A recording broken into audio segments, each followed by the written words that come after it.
नमस्ते everyone, Monika astrology में आपका बहुत बहुत स्वागत है। आज हम चर्चा करने जा रहे हैं सिंह लग्न की और अक्टूबर महीने की राशिफल की। सबसे पहले शुरुआत करते हैं ग्रह गोचर से।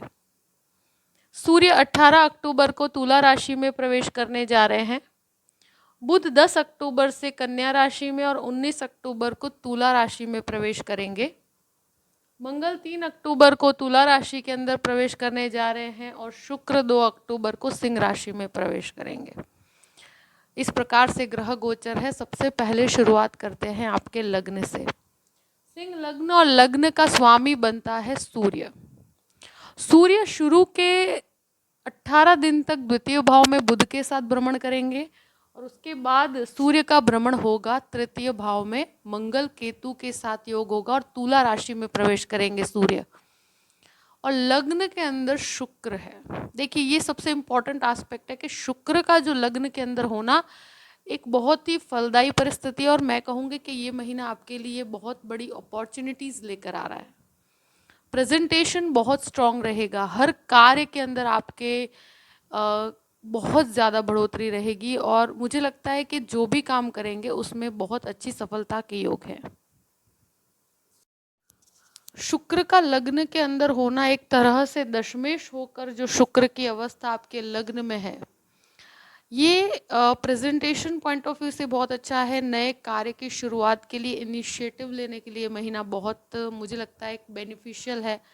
इन्वेस्टमेंट पॉइंट ऑफ व्यू से कहा जाए तो भी ये महीना शुरू के 18 दिन का समय जो है वो इन्वेस्टमेंट पॉइंट ऑफ व्यू से बहुत अच्छे हैं। तो आई थिंक इसका ज़्यादा से ज़्यादा उपयोग करना चाहिए और जो भी डिज़ाइनिंग क्षेत्र में है, खाने पीने का व्यापार करते हैं, जो भी प्रकार के आईटी क्षेत्र के अंदर भी हैं, तो उनके लिए ये महीना बहुत फायदेकारक परिस्थितियां लेकर आ रहा है। द्वितीय भाव की बात करते हैं। द्वितीय भाव में बुध और सूर्य का एक योग बना हुआ है, जो बुध आपका लाभ का स्वामी होकर शुरू में सेकंड हाउस के अंदर है। और ये अवस्था को जब हम देखते हैं तो मुझे लगता है कि यहाँ पर सबसे इम्पोर्टेंट एस्पेक्ट ये है कि सेविंग्स बहुत सही डायरेक्शन ले पाएगी। यहाँ पर इन्वेस्टमेंट्स बहुत प्रॉपर होंगे और मुझे लगता है कि इन्वेस्टमेंट्स में आपको काफ़ी फ़ायदा भी होगा। तो यहाँ पर एक चीज़ का ज़रूर ध्यान रखिएगा, सूर्य द्वितीय भाव में है तो शुरू के 18 दिन वाणी के ऊपर बहुत संयम रखना होगा। मगर आपके इन्वेस्टमेंट पॉइंट ऑफ व्यू से बहुत अच्छा है। प्रेजेंटेशन के पॉइंट ऑफ व्यू से सूर्य बुध का बुधादित्य योग आपके लिए एक भाग्यशाली परिस्थिति लेकर आता है। कोई भी इनिशिएटिव लेना चाहते हैं तो आपके लिए ये महीना बहुत ही फायदेकारक रहेगा। तृतीय भाव की बात करते हैं। तृतीय शुक्र बनकर आपके लग्न के अंदर है और लग्नेश सूर्य बनकर आपके तृतीय भाव में परिवर्तन राजयोग बनाएंगे। तो ये महीना कोई भी जॉब के परिवर्तन के लिए बहुत अच्छा है।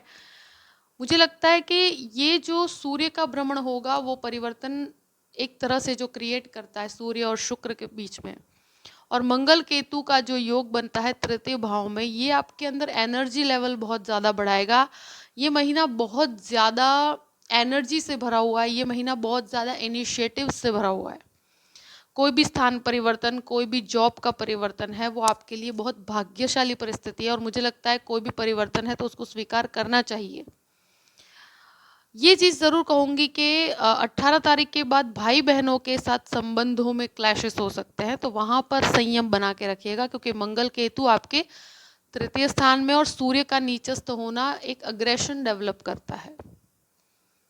बाकी जो भी प्रॉपर्टी सेक्टर में भी काम करते हैं उनके लिए बहुत अच्छा है, मेडिसिन क्षेत्र के अंदर है उनके लिए भी बहुत फायदेकारक परिस्थिति है।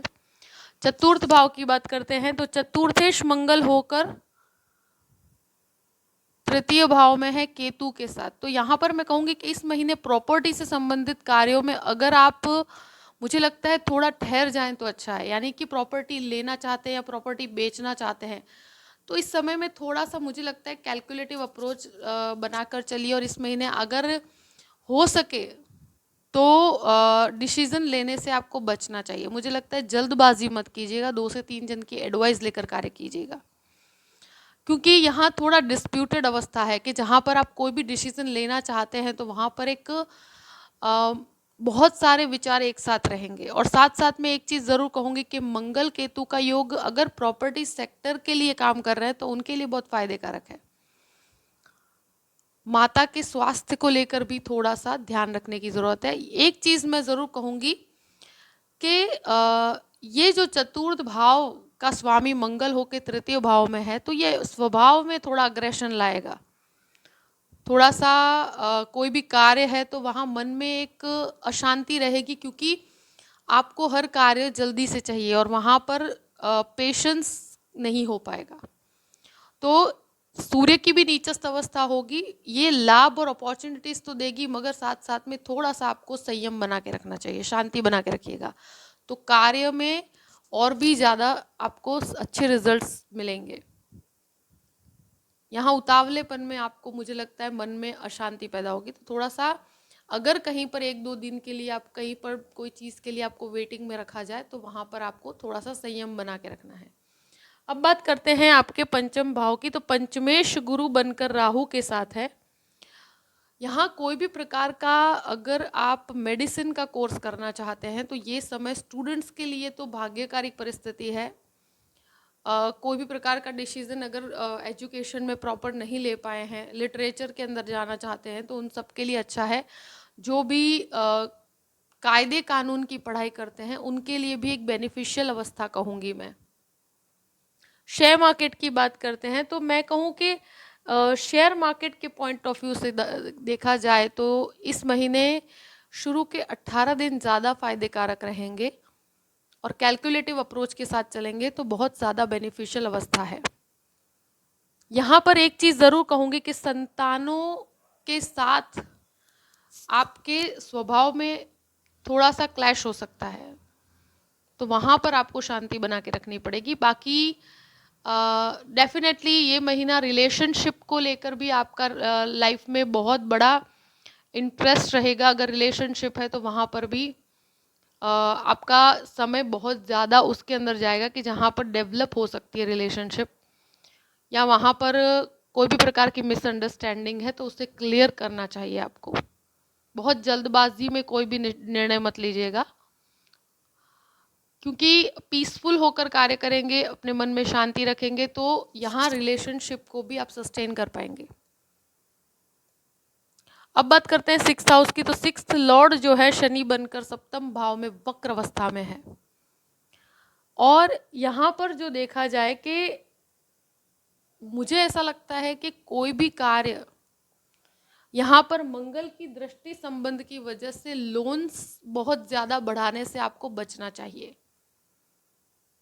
लोन की प्राप्ति तो हो जाएगी, वो लंबे समय तक चलेगा, और एक तरह से मुझे लगता है कि कैलकुलेटिव होकर ले सकते हैं, मगर हो सके तो अवॉइड कीजिएगा।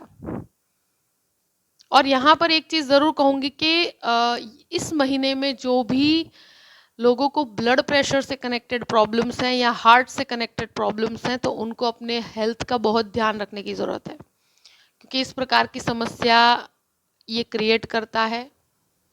और डेफिनेटली शुक्र के अवस्था को देखते हुए, लग्न के अंदर जो शुक्र की अवस्था है, और यहाँ पर शुगर रिलेटेड प्रॉब्लम्स भी जिसको है उसको अपने स्वास्थ्य का ध्यान रखना, और स्पेशली सूर्य का जब नीचस्थ अवस्था में आना तुला राशि के अंदर, तो वो एक आपके अंदर हेल्थ को थोड़ा सा नरम कर देता है, तो वहाँ अपने स्वास्थ्य का ध्यान रखिएगा। शत्रु कहीं पर भी आप पर हावी नहीं हो पाएंगे। सप्तम भाव की बात करते हैं। सप्तम भाव में शनि की वक्र अवस्था है, तो ये एक ऐसी पोजीशनिंग है कि शनि की वक्री अवस्था और शुक्र का दृष्टि संबंध, तो पति पत्नी अगर जॉइंट में कोई भी बिजनेस करते हैं तो बहुत फायदे कारक परिस्थिति है। यहाँ पर अगर कोई भी प्रकार का क्लैश था तो उसमें पहले से सुधार आएगा। शनि की वक्रावस्था की वजह से डेफिनेटली थोड़ी सी मिसअंडरस्टैंडिंग्स हो सकती है, मगर एक चीज मैं जरूर कहूंगी कि शुक्र का दृष्टि संबंध आपके संबंधों में एक अंडरस्टैंडिंग डेफिनेटली क्रिएट करेगा। साथ साथ में लव मैरिज की तरफ अगर आगे बढ़ना चाहते हैं तो वहाँ पर रिलेशनशिप को लेकर ये महीना आपके ऊपर बहुत ज़्यादा हावी रहेगा, यानी कि आपके माइंड में एक क्लैरिटी होना चाहिए, और ये क्लैरिटी होगी भी सही। मगर शुक्र की वजह से रिलेशनशिप में व्यक्ति का समय बहुत ज़्यादा लगता है। और डेफिनेटली अगर पति पत्नी के बीच में कोई भी प्रकार के क्लैश हैं तो वहाँ पर पहले से थोड़ा सा सुधार होगा। अब बात करते हैं आपके अष्टम भाव की। तो अष्टमेश गुरु बनकर आपके भाग्य स्थान में है, तो एक तरह से रिसर्च ओरिएंटेड मेडिसिन के कोई भी कोर्स के लिए आप आगे बढ़ना चाहते हैं तो ये महीना बहुत अच्छा है। आध्यात्मिक चिंतन के अंदर बढ़ोतरी होगी। स्पिरिचुअल डेवलपमेंट इस महीने आपको एक तरह से कहा जाए कि गूढ़ साधनाओं में इंटरेस्ट बढ़ेगा आपका। नवम भाव की बात करते हैं। नवमेश मंगल होकर आपके पराक्रम भाव में है, तो जो भी पराक्रम करेंगे उसमें आपके भाग्य का सपोर्ट रहेगा। और डेफिनेटली ये मेडिसिन वालों के लिए और आईटी क्षेत्र के एजुकेशन वालों के लिए, ये मास्टर्स लेवल के कोर्स के लिए समय बहुत बेहतर है। किसी भी प्रकार के भटकाव से बचना चाहिए। और मुझे लगता है लिटरेचर के लिए भी आप अगर एजुकेशन लेना चाहते हैं तो ये समय आपके लिए अच्छा है। देखिए, ये ऐसी अवस्था है कि जहाँ पर आध्यात्मिक यात्राओं की तरफ भी अगर आपका इंटरेस्ट बढ़ता है तो एक बहुत ही पॉजिटिव साइन कहूंगी मैं इसको। अब बात करते हैं दशम भाव की। तो दशमेश लग्न के अंदर है, तो मुझे लगता है कि ये महीना जो लोग भी जॉबलेस हैं उनके लिए जॉब मिलने के लिए महीना बहुत अच्छा है। और परिवर्तन के लिए अपॉर्चुनिटीज़ प्राप्त हो गई। और ये अपॉर्चुनिटीज़ 18 तारीख के बाद जो आपके प्लेसमेंट बनते हैं तो वहाँ पर आपके परिवर्तन कोई भी होता है उसे एक्सेप्ट किया जा सकता है। कोई नया जॉब ऑफर है तो उसको भी एक्सेप्ट किया जा सकता है। और ये महीना करियर में बहुत सारी अपॉर्चुनिटीज़ आपके सामने आएगी। और मुझे लगता है कि जो लोग खाने पीने का व्यापार करते हैं, डिज़ाइनिंग क्षेत्र में है, इंटीरियर का काम करते हैं, आर्किटेक्चर में, उनके लिए बहुत अच्छा है। काफ़ी डिसिप्लिन से काम कर पाएंगे। बट शुक्र लग्न में है तो एक लग्जरी की तरफ आपका आकर्षण डेफिनेटली रहेगा। अब बात करते हैं 11th हाउस की। तो 11th लॉर्ड जो है आपके द्वितीय भाव में है और बाद में तृतीय भाव में है। तो ये महीना मुझे लगता है इन्वेस्टमेंट्स होंगे तो बहुत अच्छे होंगे।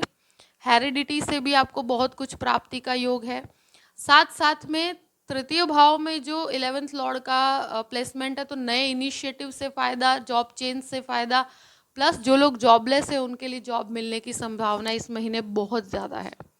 तो फायदे कारक परिस्थिति कहूंगी मैं। 12th हाउस की बात करते हैं। चंद्रमा 12th हाउस का लॉर्ड है और ये महीना मुझे लगता है लीगल मैटर के अंदर काफ़ी रिलीफ है।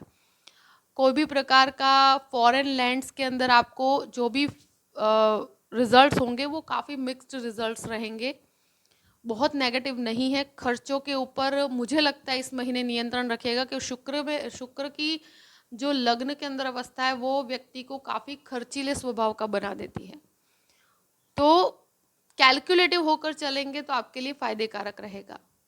जो भी परिस्थिति है आपके सामने रख दी है। आई होप कि ये वीडियो आपको पसंद आया होगा। पसंद आए तो लाइक भी कीजिएगा और सब्सक्राइब भी कीजिएगा। Thank you so much. जय श्री कृष्ण।